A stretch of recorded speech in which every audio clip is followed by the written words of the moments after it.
Hi friends, வெண்டைக்காய் புளிக்குழம்பு எப்படி செய்யலாம் அப்படிங்கிறது தான் இன்றைக்கி பார்க்க போகிறோம். பார்த்திங்கன்னா வெண்டைக்காவை நல்லா கழுவி தொடச்சி நம்ம சைஸ்க்கு தகுந்த மாதிரி குழம்புக்கு தகுந்த மாதிரி வெட்டியிருக்கோம். அப்புறம் ஆயிலில் வந்து பார்த்திங்கன்னா போட்டிருக்கு டீப் ஃப்ரைக்கு. அதை நல்லா பொரித்து எடுக்கணும். போதும், இந்த ஸ்டேஜில் நம்ம எடுத்துடலாம். இங்கே பாருங்கள், வெண்டைக்காய் டீப் ஃப்ரை பண்ண வெண்டைக்காய். ரொம்ப டீப் ஃப்ரை பண்ண வேண்டாம், இந்த லெவலில் ஃப்ரை பண்ணி எடுத்து வச்சுக்கோங்க. குழம்பு வைக்கலாம். வடை சட்டி வச்சாச்சு. இப்போ இதுக்கு நல்லெண்ணெய் யூஸ் பண்ணணும்.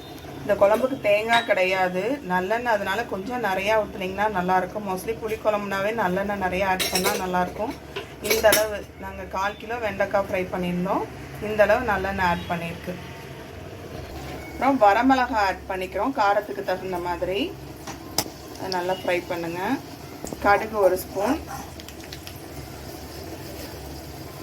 வெந்தயம் 1/4 ஸ்பூன். நல்லா ஃப்ரை ஆகட்டும். கறிவேப்பிலை. இப்போ சின்ன வெங்காயம் ஒரு 100 கிராம் அளவு போட்டிருக்கேன். வேணுன்னா நீங்கள் பூண்டும் ஆட் பண்ணிக்கலாம். நாங்கள் பூண்டு ஆட் பண்ணல, வெறும் வெங்காயம் மட்டும் ஆட் பண்ணியிருக்கோம். நல்லா ஃப்ரை ஆகட்டும். பாருங்கள், ஃப்ரை ஆனது போதும். இந்த ஸ்டேஜில் இஞ்சி பூண்டு 1 ஸ்பூன் ஆட் பண்ணிக்கோங்க. இதை நல்லா மிக்ஸ் பண்ணி விடுங்க. பாருங்கள், நல்லா ஃப்ரை ஆயிடுச்சு. இந்த ஸ்டேஜில் தக்காளி வந்து 3 தக்காளி அரைச்சி வச்சுருக்கேன். நல்லா பழமாக எடுத்து அரைச்சிக்கோங்க. அதை ஆட் பண்ணுறேன். வேணும்னா நீங்கள் தேங்காய் இன்னும் கெட்டியாக வேணும்னா தேங்காயும் சேர்த்து ஆட் பண்ணிக்கலாம். நாங்கள் தேங்காய் ஆட் பண்ணல, வெறும் தக்காளி மட்டும் ஆட் பண்ணியிருக்கோம். ஏன்னா தக்காளி மட்டும் ஆட் பண்ணோன்னா என்ன சொல்கிறது, நம்ம யூஸ் பண்ணிவிட்டு மிச்சம் இருந்தாலும் ஃப்ரிட்ஜில் வச்சு இது வந்து ஒரு 5-6 நாள் வரைக்கும் யூஸ் பண்ணலாம். இந்த எண்ணெய் கத்திரிக்காய் குழம்பு மாதிரி தான். பாருங்கள், நல்லா ஃப்ரை ஆகட்டும். பாருங்கள், நல்லா கொதிச்சிட்ருக்கு. எண்ணெய் பிரிஞ்சு வர்றது உங்களுக்கே தெரியுதா?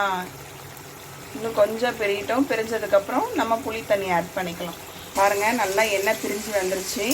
இந்த ஸ்டேஜில் நம்ம புளி தண்ணி ஆட் பண்ணிக்கலாம்.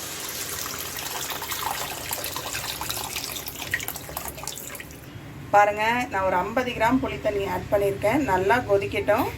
கொதிச்சதுக்கப்புறம் நம்ம வெண்டைக்காயும் உப்பை ஆட் பண்ணோம் அப்படின்னா நம்மளோட புளிக்குழம்பு ரெடி ஆயிரும். இது வந்து நம்ம வத்துறது வந்து நம்மளுக்கு தேவையானது தான். கண்டஸ்டன் எப்படி தேவையோ அதுக்கு தகுந்த மாதிரி நம்ம வந்து ட்ரை பண்ணிக்கலாம். சிம்பிளாக குயிக்காக ரெடி பண்ணிடலாம். மசாலா எதுவும் அரைக்க தேவையில்லை. வெறும் தக்காளி மட்டும் இருந்தால் போதும். தக்காளி அரைச்சி வச்சு நம்ம ஒரு வத்த குழம்பு ஸ்டைலில் வந்து ஒரு வெண்டைக்காய் குழம்பு புளிக்குழம்பு செய்கிறோம். பாருங்கள், நல்லா கொதிக்குது. இந்த ஸ்டேஜில் மஞ்சத்தூள். இது வந்து ஆக்சுவலாக தக்காளி வணங்கும் போதே போடணும், நாங்கள் போட்டு மறந்துடுச்சு, அதனால் இப்போ ஆட் பண்ணுறோம். மல்லித்தூள் 2 ஸ்பூன். மல்லித்தூள் 2 ஸ்பூன். மிளகாத்தூள் காரத்துக்கு தகுந்த மிளகாத்தூள் நம்ம காரத்துக்கு தகுந்த மாதிரி ஆட் பண்ணிக்கோங்க. அவ்வளோதான். இப்போ உங்களுக்கு குழம்பு கெட்டியாக வேணும்னா தேங்காய் வேணால் அரைச்சி போட்டுக்கலாம்.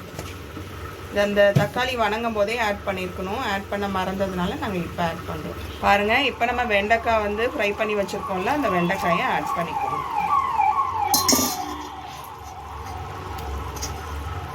அப்புறம் உப்பு. அவ்வளோதான், முடிஞ்சது. நல்லா கொதிக்குது. நம்மளுக்கு தேவையான கண்டஸ்டன் வந்தோடனே அந்த மசாலாவோட அந்த பச்சை வாசம் போனோடனே நம்ம இறக்கிடலாம். ஏன்னா மசாலா இப்போதான் கொதிக்குது. இந்த ஸ்டேஜில் வெல்லம் 1 ஸ்பூன் நம்ம ஆட் பண்ணிக்கலாம். வெல்லம் வந்து தேவைன்னா ஆட் பண்ணிக்கலாம், தேவையில்லைன்னா விட்டுடலாம்.